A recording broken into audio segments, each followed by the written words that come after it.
Thank you. So before the timer starts, let me say that the intention today was to have another speech. So I was preparing for another one, but on the meeting that we had on Saturday, the topic of how to pass the gatekeeper was something very demanded. So it had a lot of demand. So I decided to switch it. And I'm going to talk to you about that today. So you can start counting, but I am sure I will pass the time. So today's topic is how to pass the gatekeeper, okay? A guide for effective communication. Let me tell you that it's a very baffling topic. So I'm a guy that has a lot of hands-on experience on the topic because that is what I do all my life. All my life, I do sales. And the last 10 years, I do sales not anymore in person, but I do sales on the telephone. So I call people, and I want to speak with those guys. But between those guys, many times there's a gatekeeper, the secretary. So the secretary looks, it could be like that. That's Kerberos. That's the dog that in the ancient Greeks said that there was the dog that hold the gates of the underworld. So in order to enter the underworld, you have to pass this nice, sweet dog. So in order to speak with the decision maker that you want to speak, you need to pass this lady, which is the gatekeeper, right?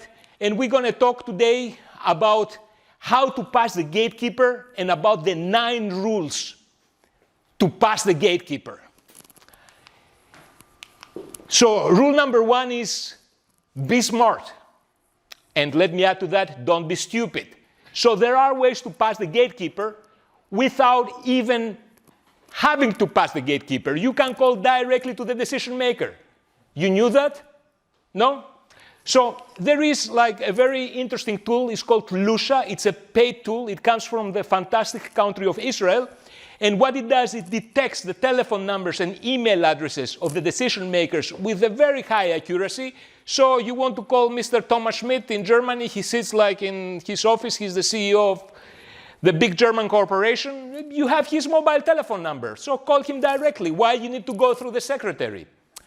I advise, however, to go through the secretary because it's the more soft way. But however, if you see that it's impossible to pass through the secretary, then subscribe to Lusha and get his telephone number. So be smart.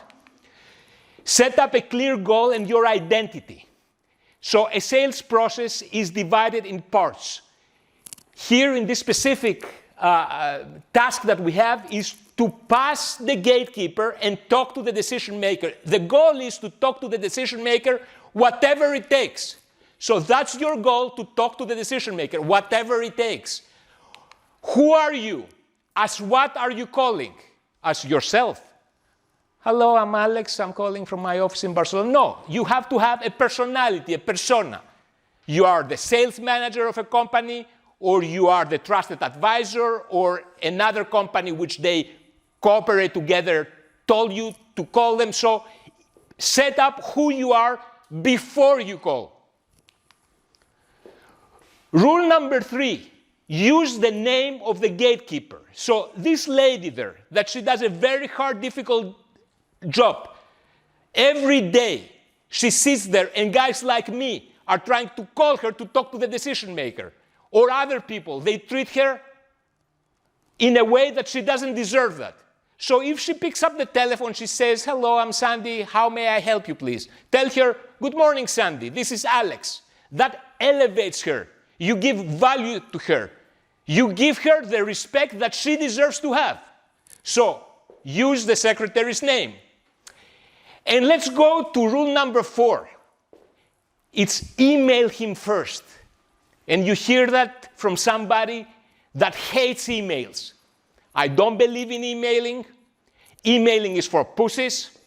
And I say you call the guys. You want to close a sale? You call the guys. But I say here, email him first. Why?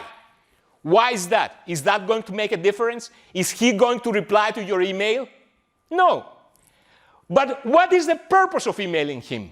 The purpose is the question that the secretary is going to ask you. Does he know what it regards?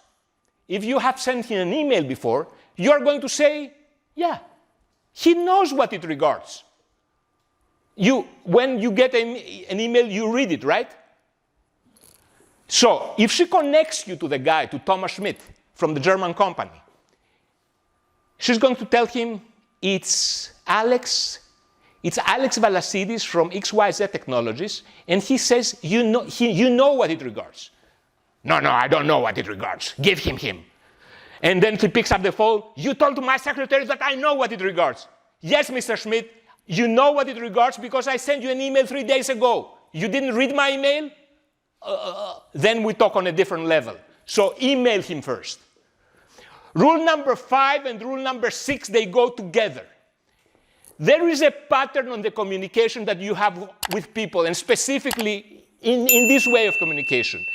The pattern, the majority of the people that call to this lady to talk to the decision maker, they're all very friendly, and they have this communication, blah, blah, blah, blah, blah, blah. And where does this communication drive? It drives to the exit door, to the give me the info at XYZ email address, the generic email address to tell you politely, get out of here. So you want to break the pattern of communication.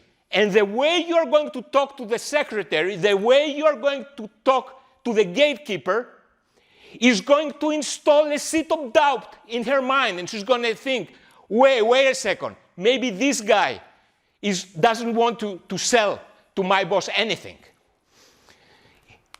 Install a seed of doubt. And let's go to the number 7, rule number 7. Keep the information to the minimum. The information that you share with the gatekeeper is to the minimum. You don't tell her nothing more than the absolutely necessary. And why is that? Because the more information you give to the gatekeeper, the more decision-making power you give to her. And that is going to drive you to the answer of her, we are not interested. So she's talking on behalf of the CEO. She's talking on behalf of the company, the secretary. That's why the CEO is there. He takes the decisions, not her. If you come here, you are not in a good position. Then you have to use Lucia to call him directly, and you don't want that. Rule number 8, never accept a generic email address. Never. It's the exit door. You call her with your name. I am Alex Valasidis, and I'm that from that company. And I want to speak to Mr. Thomas Schmidt. Send him info at... No, I don't accept that. You have to give me his personal email address. If she doesn't give you his email address, ask her for her email address. If she insists, you say, I'm sorry, I don't accept to get the info at email. It's very disrespectful. And let's go to the most important rule, and that's rule number 9. Be confident. And I'm sure many of you don't like to place cold calls because you are not confident. And you are not confident because you have 2 sources of unconfidence. Source number 1 is that you are poisoned with altruism. You believe that if you pursue your selfish interest, if you want to sell to somebody, you believe you do something wrong. But let me tell you that you do the most honest thing. A trader is a man who earns what he gets and does not give or take the undeserved. He deals with men by means of a free, voluntary, unforced, uncoerced exchange, and exchange which benefits both parties by their own independent judgment.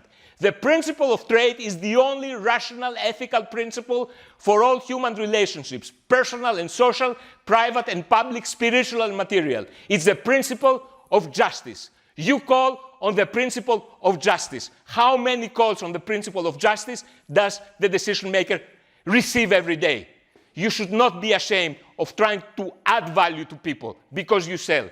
It's a very honorable thing what you do. And source number 2 is you are an open book. You should know something good about yourself that other people don't know, and that is going to give you confidence. So I advise you to go to alexvalasidis.com/passthegatekeeper and put your nice name and your beautiful email address there so that I can send you like more emails of very nice topics. And you are going also to receive this PDF with some resources that you can see and learn more. Thank you.